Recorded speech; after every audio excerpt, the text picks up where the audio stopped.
Dear Charlie, it seems both strange and perfectly natural to call you that.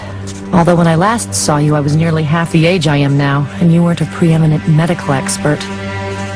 Thank you for your note after Johnny's death. Accidental death can cover a multitude of sins, but I know it was suicide. As a doctor yourself, you know psychiatrists like Johnny have an extremely high rate of it. But I think, and this gets me to the material I'm enclosing with this letter, I think Johnny's suicide was prompted by a particular patient. But I'm getting ahead of myself. I'm enclosing what I found in Johnny's personal effects. This box. The handwriting, burn this, is Johnny's, and, well, I didn't listen. Like Pandora, my curiosity got the better of me, and I opened it. I wish I hadn't. Inside the box is my brother's account of the patient he was treating. His notes are increasingly fragmented. Refer to the patient as N. Case notes, June 1, 2007, patient N, 48, partner in a large Portland accounting firm, divorced, father of 2 daughters. Insomnia, OCD, you've heard it all 100 times before, but it's the underlying cause of those problems I came here to deal with. The reason I can't sleep, the reason for the compulsions. The reason is what happened in August of last year. What's wrong with me could be very dangerous to me, possibly to others. I'm at condition orange here, Dr. Bonsaint, edging into condition red. Do you count things? Of course I do. The number of clues in the New York Times crossword puzzle, my own footsteps, number of rings when I call someone, other people's footsteps, their shoes, black shoes on the way to lunch, brown on the way back. 30's a good number. 15 pair, most days not a problem. 30 is purty, my little rhyme. 15 is keen. At first, I thought my brother may have been planning a book, something popular in the style of Oliver Sacks. A book about N, specifically, and about OCD, obsessive-compulsive disorder, in general.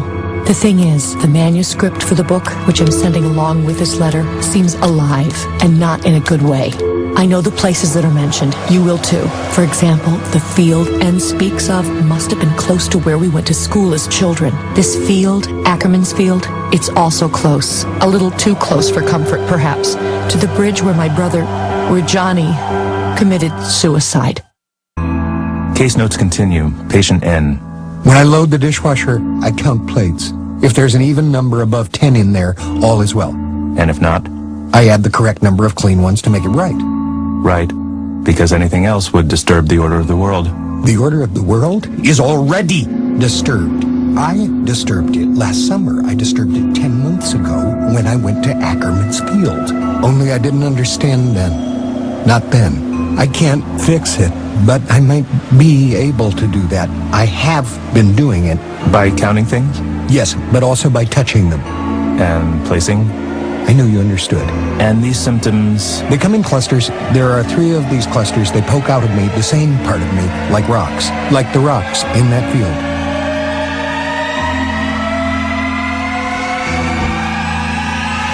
There, that makes it safe. It preserves the world. For now. Reality is a mystery, Dr. Bonsaint, and the everyday texture of things is the cloth we draw over it to mask its brightness and darkness. But there are places where the cloth gets ragged and reality is thin. Ackerman's Field is one of those places. Because when you walk up to the stones as I did, and you look at them, you can see the faces. Not human faces either, the faces of beasts and monsters. Or it could just be a trick of the light. I snapped some pictures, 5, a bad number, but I didn't know that yet. I stood back wanting to get all 7 stones in one picture, but when I framed the shot, I saw that there were really 8. 7 by the naked eye, 8 through the lens. I went from stone to stone, touching each one, counting each one. I had to. I knew that the way I know I have to keep breathing if I want to stay alive. This might all still be in my head, but if it's not, if what I saw and sensed in Ackerman's Field is real, then I'm carrying a kind of infection, which I could pass on to you. I touched the stones. I'd touched them, and they were fixed. 7 when I looked, 8 through the camera. It didn't matter. After touching them, they were fixed. I felt relieved, but I still felt afraid. There was something wrong. Everything screamed it, even the silence of the birds. So I ran. I was most of the way back to my car. I might even have been touching the door handle when something turned me around again. And that was when I saw there was something in the middle of the stones. It was turning very slowly, but it never took its eyes off me. And it saw me. It saw me looking.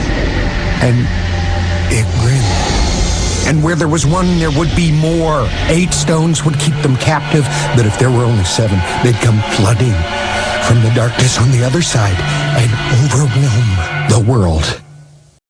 Case notes continue. Patient N, obsessive-compulsive disorder. The stones are a gate, I think. A gate between realities. Possible schizophrenic tendencies. Maintain observation for code 295.3 symptoms. But there's a gate in our heads, too. One that keeps the insanity in all of us from flooding our intellects. Is that what you think happened to you at the field? That some kind of barrier in your mind had been breached? No. Yes. I'm not sure. I felt distorted, dislocated. That I'd seen that in the stones there was a face. And I felt infected. Dangerous, as if I could summon the thing just by thinking about it too much. And it wouldn't be alone. That whole other cosmos would come spilling through like vomit through the bottom of a wet paper bag. I went around and locked all the doors. I was sure I'd forgotten a couple, so I counted. Front door, back door, pantry door, bulkhead door, garage overhead door, back garage door. 6 doors. 6 is a good number. How do you know? I just knew. It's warm, not cold. Like 5 or, 7. 6 is a fix, I remember saying. I couldn't sleep, so I counted all the books in my bedroom bookcase. 93. That's a bad number. Divide 93 by 3, you get 31, 13 backwards. So I added another book, 94. But that wasn't enough, so I got 6 more and crammed them in. 100, a good number. 6 is a fix. Exactly, you get it. And were you placing things, too? It started with just touching, but yes, always even numbers of things. Usually in a circle or on a diagonal. Circles and diagonals keep things out. Counting, touching, placing those things. It's a lot of work. A lot of responsibility. Case notes continue. Patient N. Today, N related how he got the photos he took at Ackerman's field back from the developer. He said that none of the photographs came out. So he rented a digital camera and went back to the field. Classic rationalization behavior. N wanted to return to the field and was looking for any excuse. But this time, the field was obstructed.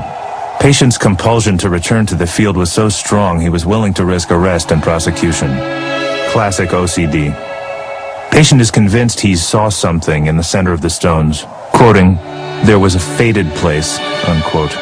Patient claims he felt that it seemed as if he could, quoting again, "punch out with one fist and tear right through the fabric of reality," unquote. At which point patient's delusions returned. Patient claims he heard something.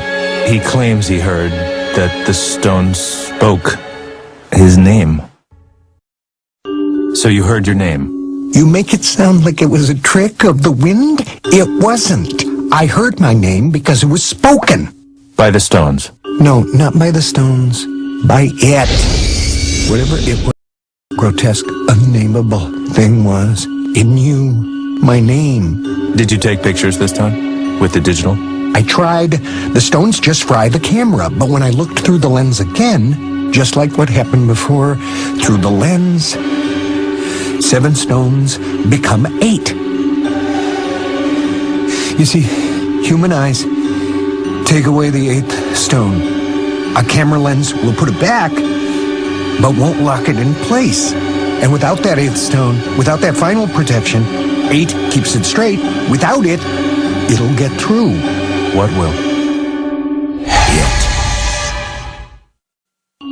I'm not sure I understand. There need to be 8 stones to keep the monster away, but there are only 7. There are 7 by the naked eye, but lenses can see the 8th stone. I'm pretty sure a person could see it in a mirror, too, maybe even through a pane of glass. But there's no means of recording it, of making some kind of record of the 8th stone. Is that a polite way of saying I'm crazy? No, I'm just trying to get a clear picture. No pun intended. I get it. You want proof, right? Like you said, some kind of record. So did I. That's why I took the camera in the first place. But you couldn't take a picture, any pictures, of this 8th stone. Do you see what I'm getting at here? Yes, I do. I read about this sort of thing, trying to get the patient to confront his delusions. I get it, but here's the thing. In December, after my OCD started to subside and I was actually sleeping through the night for the most part, something came in the mail for me. Something real. Something that proved it wasn't all in my head.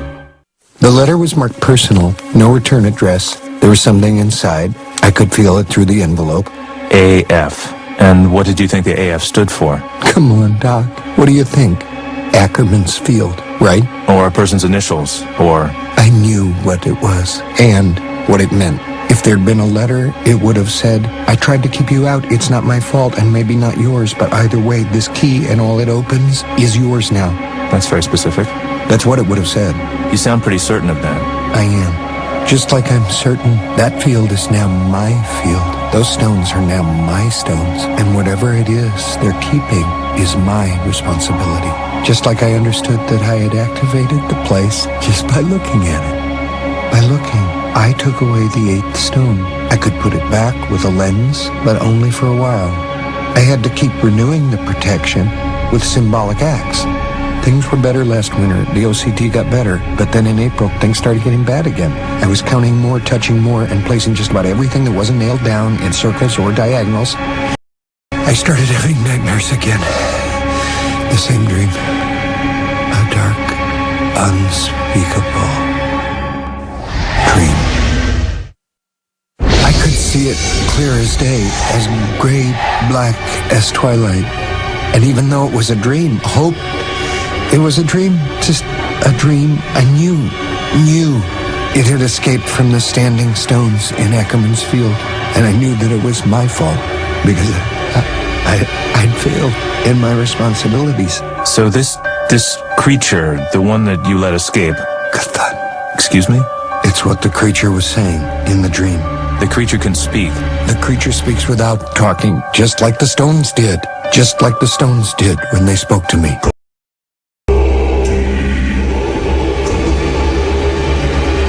What did the stones say? Hand me your pad, Doc. I'll write it. If what I'm telling you is true and not just in my screwed up head, it's not safe to say the name aloud.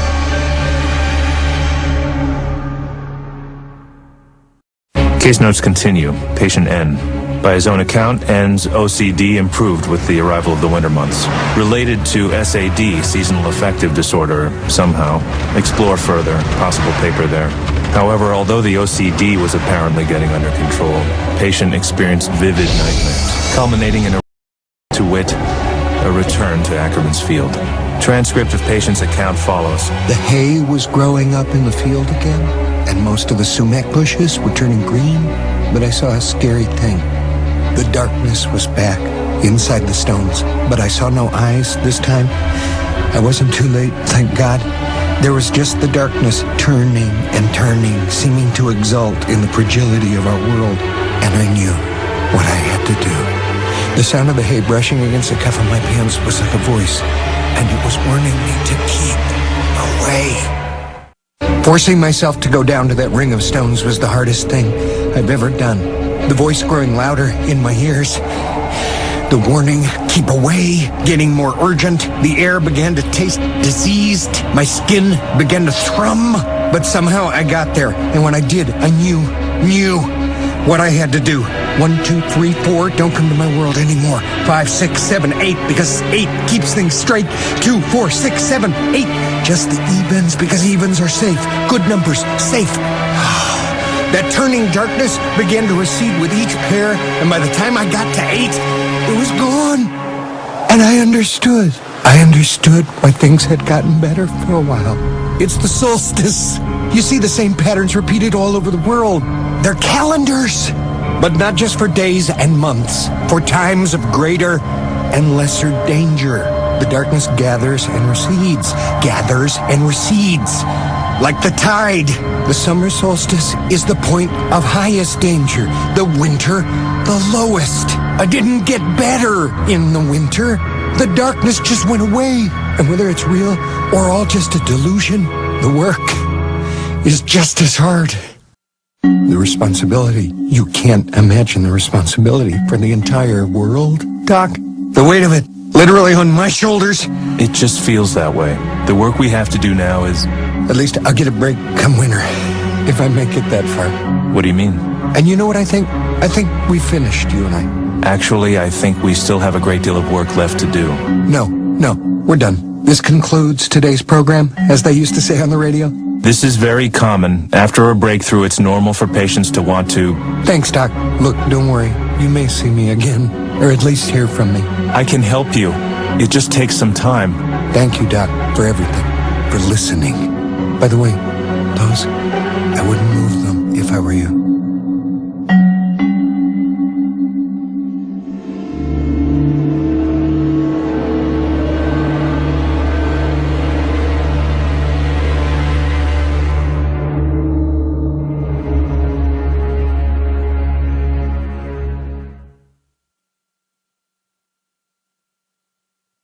Now, I know what you're thinking, Charlie, and no, I don't think, not for a second, that Johnny committed suicide just because one of his patients did. But you knew there'd be a but, didn't you? I just wonder if the two deaths aren't connected somehow. Because, well, read the manuscript Johnny had started. I think you'll see what I'm talking about here. He went to N's funeral, for one thing. You're a doctor. You tell me, is that normal?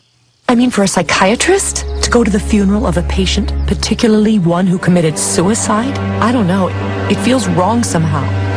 A little too intimate, you know? And then there's this project, this manuscript, this decision to go forward with it, to write it. Okay, I know this is going to sound silly, or crazy, or both, but, well, if you can't confess a secret to a dear old friend, who can you confess to? I'm afraid that Johnny's decision to start the manuscript, to spend even one more second in N's head, I'm afraid that that's what contributed to Johnny's suicide.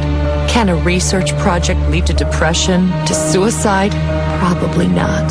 Like I said, I know it sounds crazy, or silly, or both. Backtrailing a patient's mental illness to its source is never comfortable. But once I was there, at the literal ground zero of N's delusion, I was struck by the quiet power of the place. What caught my attention was the little cluster of sumac bushes, the same ones N described. They weren't dead, but the leaves were black, and they had no shape. They were ill-formed things, somehow hard to look at. They offended the order the eye expected. As fundamentally disturbing as that was, what I spotted next was even worse. It was 10 yards away and hidden by the bushes, but I knew instantly what it was, and that I'd made the wrong choice in coming here. There was something in the envelope. Of course there was. Why else go to the trouble of putting it in a baggie to keep it dry? Why go to the trouble of leaving the envelope at all? And I knew it for what it was, even before I tore open the envelope and dumped it into my hand. Sorry, Doc. 2 words, 3 counting N's name. Not a good number. I looked around. I don't know why. That's not true, I know why. I'd felt someone behind me. Kathan. And I decided that it was time to leave. That's enough. If something has mutated the trees, some environmental condition that's poisoned the ground, so be it. It doesn't matter. What matters is that there are 8 stones. There are 8. You have tested the world and found it as you hoped it would be. As it always was. Go back. Go back to your life. Go back while you still can. Go back while you still can. I felt an urge, a strong urge, one I'm ashamed to admit. Almost as much as I'm ashamed to admit I gave into it. I looked, and there were only 7 stones. Not 8 stones, 7. I counted them twice to make sure, and it did seem darker inside the stones, as if a cloud had passed over the sun. But it didn't look like a shadow. It looked like a particular darkness, as if it contained the 8th stone I saw when I'd arrived. I'd put the key in the envelope in my pocket, but I was still holding the baggie. Without really thinking about what I was doing, I raised it to my eyes, and 8 stones. Thank God. I lowered the baggie and looked at the stones dead on. Still 8. Solid as the foundation of the Taj Mahal. 8. I walked back to my car, successfully fighting the compulsion to take one more look. Why look again? 8 is 8. Let's get that straight. A little rhyme, just like N liked to do. But just because I had a moment of being like a child frightened by a ghost story, doesn't mean I've contracted N's affliction. I'm a psychiatrist, a PhD, and trained medical professional, and I'm here to tell you that mental illness can only be contracted genetically, if at all. I'm carrying a kind of infection, which I could pass on to you. I have decided against the article. Best to put the whole business of N behind me. I've thrown the key away. The article remains abandoned. However, I see no reason to discontinue writing down my thoughts and observations as a kind of journal. Fished the key out of the trash this morning. It's just a key. All right, yes, I admit it. I have been counting a few things and making sure there are even numbers around me. Paper clips, pencils in the jar. Doing this is strangely soothing. I have caught N's cold for sure. Something is wrong out there. The eighth stone is weakening. Counting helps, but does not fix the basic problem. This must end. I'm going out there. I'm going back.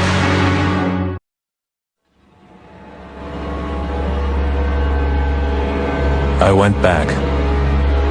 I went back and I saw it. The darkness. It was almost complete. I cannot live my life this way. I don't accept this, I don't. I let N's obsession get a finger in my psyche. And it has continued to widen the gap, slipping in a second finger, a third. But I saw with my own eyes. I saw the three-lobed eye N spoke of. It belonged to nothing from this world. There is a world behind this world, filled with monsters.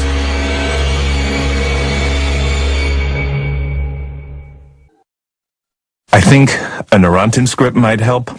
Anti-seizure medication, strictly speaking, but in cases like mine, it's been known to help. Valium helps more than Neurontin, I think, as long as I don't overdo it. Cymbalta, that's the trick. Valium and Neurontin have 6 and 10 letters each, which is good, but Cymbalta has 8. And 8 keeps it straight, just like N said. 6 is a fix, but 8 keeps it straight. Back from Motown, covered with sweat, shaking, but 8 again. I fixed it. It was trying to eat its way through, but I was just in time. It was on the verge of getting out. The protections only hold so long. One thing, if I kill myself, the torment ends. I cannot live this way. The darkness gathers and recedes, gathers and recedes. The summer solstice is the point of highest danger. The winter, the lowest. I didn't get better in the winter. The darkness just went away. Better lately. My ideas seem more my own. Today the field was silent. The hay dead. The trees at the foot of the slope bare. The world waiting for snow. You're back. That's good. I was worried about you. I had a sort of crisis this summer and fall. A crisis of spirit. But I'm better now. I'm better now, and I believe these notes, this diary, can end. It's April Fool's, and the fool is me. I woke from a dream about Ackerman's Field. It's starting again. It was Charlie who thought it up, calling the Bale Road Bridge the Fail Road Bridge, because anyone who fell off it couldn't fail to kill themselves. Charlie was always so clever. The Androscoggin will be read tonight, a long snake bleeding in its birth canal.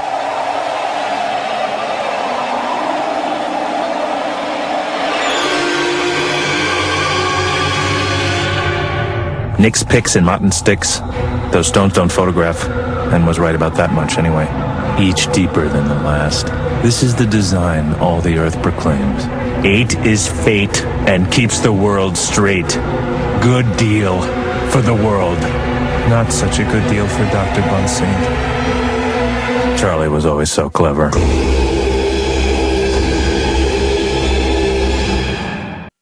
Dear Charlie, from you about Johnny's manuscript, and that's good. Please ignore my last letter, and if you still have the pages, burn them. I told myself I was only going out as far as the Bale Road Bridge. I told myself it might bring closure, but that was a lie.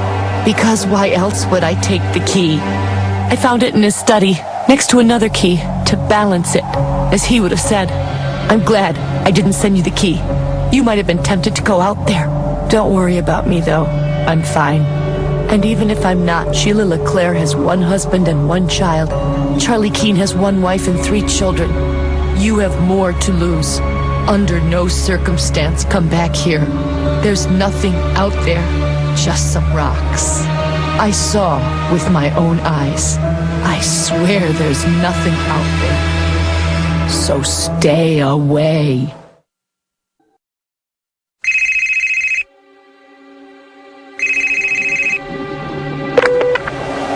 The caller you are trying to reach is unavailable. Please leave a message. Hey, it's Charlie. I just wanted to let you know I'm going out of town for a few days. Going back home to Maine, a little town called Moughton. I'm attaching a map.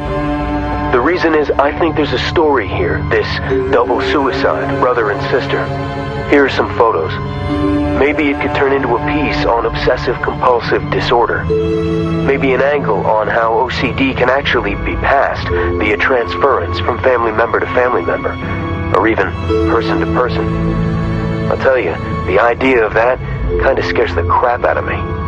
But that's what makes it a story, right? Look, I'm about to get on the plane. The place I'm looking for, Ackerman's Field, isn't on any map, but I have a pretty good idea where I think it is. Maybe I'll email you some pictures when I get there.